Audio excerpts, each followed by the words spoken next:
Muli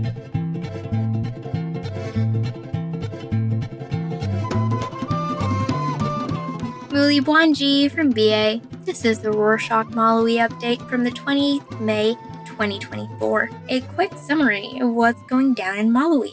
According to statistics from a foreign exchange auction held on Wednesday, the 22nd, the Kwacha is starting to stabilize against the US dollar. The stability is largely due to the tobacco season, which is now in its sixth week. Tobacco has since contributed $108 million in revenue, which is much higher than last year's $64 million generated during the same period.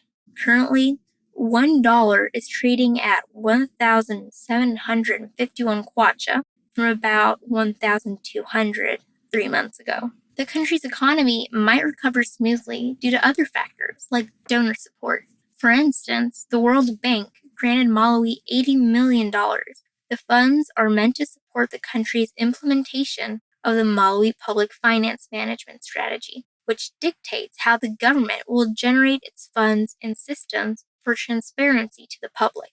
A press statement released on Friday the 24th said the grant would support resource mobilization, budget execution, and transparency of public finances. However, there is a catch.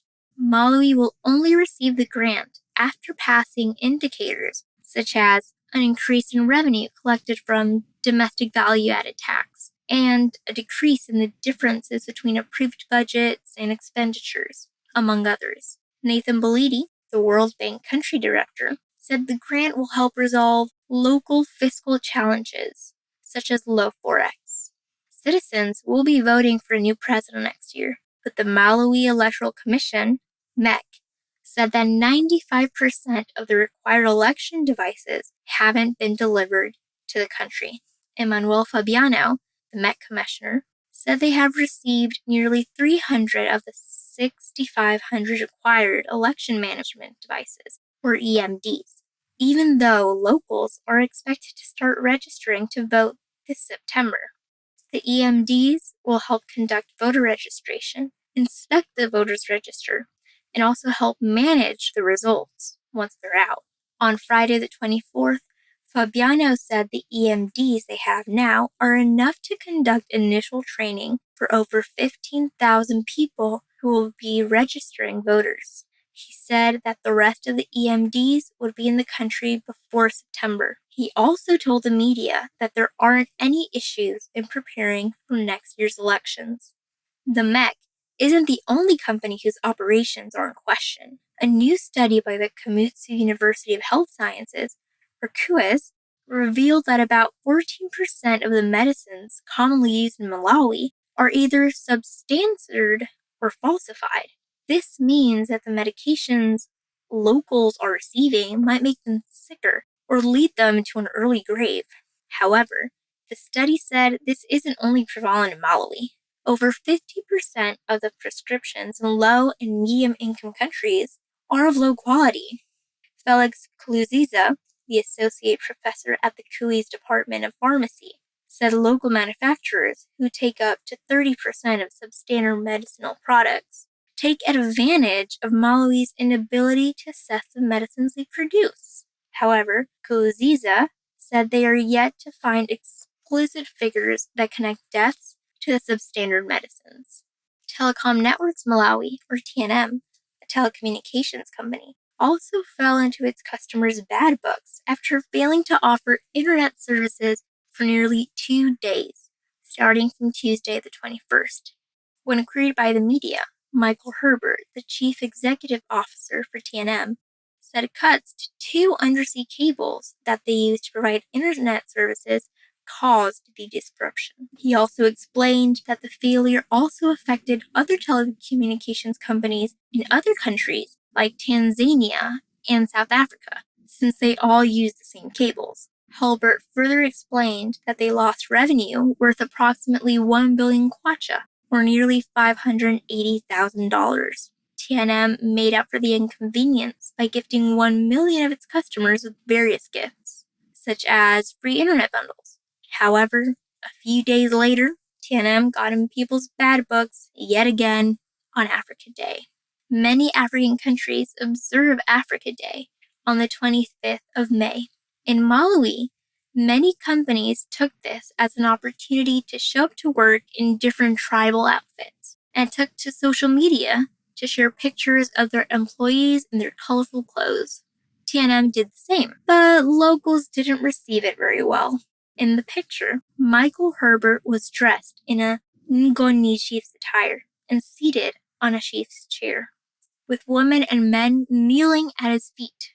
Even though it was a perfect depiction of the Ngoni tribe, the picture was put into question because of its racist connotations. Since Herbert is white and was surrounded by black people who looked like his subordinates. TNM faced accusations of being insensitive and ended up deleting the image off their social media pages and replacing it with others where Herbert was not depicted as a superior. On Tuesday the 21st, locals in Lilongwe started panicking, thinking that the country had run out of fuel because several gas stations across the city had queues, a very common trend when fuel reserves are low or out of stock. On Wednesday the 22nd, the Malawi Energy Regulatory Authority released a statement assuring the public that the country had enough fuel to meet the demand. They said they have ongoing fuel imports to ensure the country does not run out. Luckily, the queues disappeared a few days later. In other news, Malawi is currently hosting its 34th edition of the International Trade Fair in Blantyre at the Chichiri Trade Fairgrounds. President Chakwera presided over the official opening on Thursday, the 23rd. The fair's theme is boosting Malawi's export capacity through enhanced production. Over 170 exhibitors are participating. It will run until Thursday, the 29th. Orama Chipwania, the communications executive at the Malawi Confederation of Chambers of Commerce and Industry, said the fair is an excellent platform for local and international delegates and exhibitors to showcase their work and explore business opportunities. The fair's opening day was colorful and upbeat as locals sang and chanted as they awaited the president's arrival. After the president was seated, people saw performances of traditional dances and a ribbon-cutting ceremony, making the official opening. The Catholic Church also had an upbeat weekend, following the ordination of 24 seminarians to become deacons in the church. The ordination ceremony took place at St. Peter's Mayor Seminary in Zomba City. The newly ordained deacons will serve at the Zomba Diocese, the Blantyre and Lilongwe Archdiocese, as well as the Chikwawa, Mzuzu, Mangochi, and Kalonga dioceses. Over 250 patients requiring dental surgery will be receiving treatment at the Queen Elizabeth Central Hospital in Blantyre.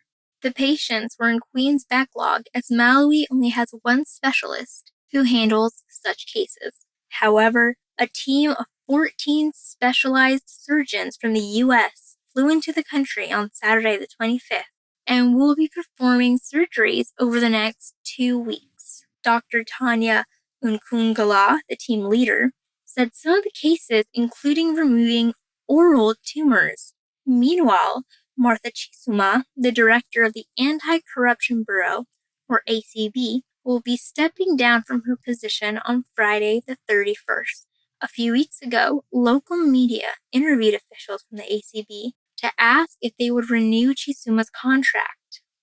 But the official said the bureau is facing challenges such as huge debts and staff shortages. A few weeks ago, local media interviewed officials from the ACB to ask if they would renew Chisuma's contract, but the official said that the bureau is facing challenges such as huge debts and staff shortages.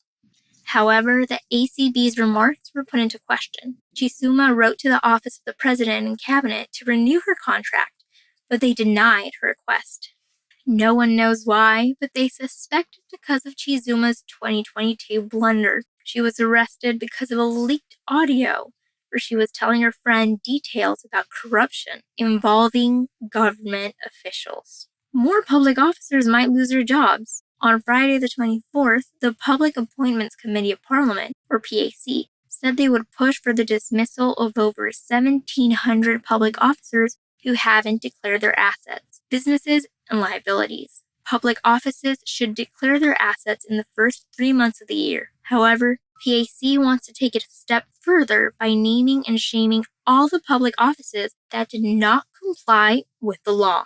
On Wednesday, the 22nd, Joyce Chitsulo, the chairperson of the PAC, told local media that it would release the public officers' declarations report next month. And that's it for this week. Thank you so much for joining us. Quick question, listeners. Do you ever go to libraries? If you do, would love to talk to you about them. Rorshok's Ourzine project is interested in libraries. Let us know what you think at info@rorshok.com. Read more about Ourzines on our website. You can find the link in the show notes. Thanks! Vitiani Vuino!